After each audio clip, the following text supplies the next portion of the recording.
Well, here's the headline. Elon Musk and Jordan Peterson blast Trudeau for proposed Orwellian law targeting free speech of Canadians. And this is Bill C-63, the Online Harms Act, because they're always trying to protect us from harms. Forget about the fact that Trudeau seems to have done absolutely nothing but harm Canadians himself during his regime. But that's the way they always sell us the next dystopian nightmare that takes away our rights and gives them more power. Because, they have to protect us from those online harms. I mean, if they were being more honest, they'd just call it the Online Truths Bill, because that's what they're really targeting. So Elon Musk responded to this tweet from Camus.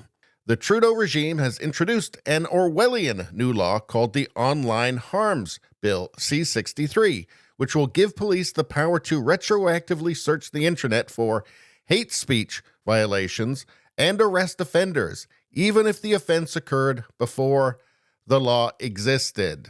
Now, it's actually even worse than that, because part of this bill, which does a number of things, but part of it is to set up a commission to which people can anonymously complain about your speech, and then that commission can have you dragged in front of a human rights tribunal in Canada, which is a far-left kangaroo court with no presumption of innocence or rules of evidence or anything that you might consider to be, fair. And then that kangaroo court can then decide to award the person who complained about you up to $20,000, as well as another $50,000 for the government, of course, because of course the Trudeau government is going to want to bleed you dry as well. To which Elon Musk replied, "This sounds insane if accurate." To which Jordan Peterson responded, "Mr. Musk, it's much, much worse than you have been informed. Plans to shackle Canadians electronically if accusers fear a hate crime might be committed. It's the most Orwellian piece of legislation ever promoted in the West." And here's the part of the legislation that does indeed promise this future crime insanity. Fear of hate propaganda offense or hate crime.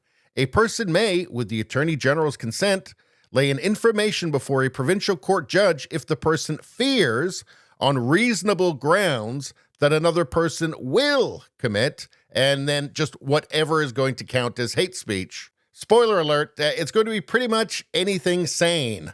And of course, fears on reasonable grounds. Reasonable grounds? I think we can pretty much count on that being anything other than reasonable. And then, of course, fears that a person will commit a crime in the future. Haven't done it yet, but Trudeau is, of course, not above punishing people for things they haven't done. And Elon Musk responded, "This sounds insane if accurate." It is accurate. And then he said, "A terrible attack on the rights of Canadians to speak freely." Yeah, it really is. And I think, unfortunately, most Canadians don't even know about this. That's why I'm making a lot of videos about it. We really need to spread the word. I would guess that the number of Canadians who actually know that this legislation even exists and that it may pass is probably in the single digits. Or at least those who actually know the terrifying details of it is probably in the single digits, because CBC ain't going to tell them. But anyway, in response to this tweet from Elon that says a terrible attack on the rights of Canadians to speak freely, Jordan Peterson responded, "We have no such rights, sir. They were bargained away in the 80s with the notwithstanding clause in our Constitution, which basically gives the government unlimited power to suspend what should be basic freedoms. And Canadians are seriously and appallingly asleep at the wheel. Our productivity is way below that of you Yankees. The forecast for our next 30 years is growth far below that of other developed countries. Our PM hates the energy industry, which is one of Canada's greatest strengths. The federal cabinet is occupied by delusional, juvenile mountebanks and dreamy Marxist utopians. Not good. And it's all going to get dumped on Pierre Poilievre next election and immediately blamed on the Conservatives. That will be the Liberal Party strategy to reattain power." Dismal, man. Yeah, and it does look, especially with the latest budget, that is the Liberal plan. Wreck the country so badly that nobody can fix it, and then try and sneak back in again 4 years later. Anyway, that's all I got to say about that. Please like, share, and subscribe. Sharing really helps me out. I thank you for that. I will see you next time.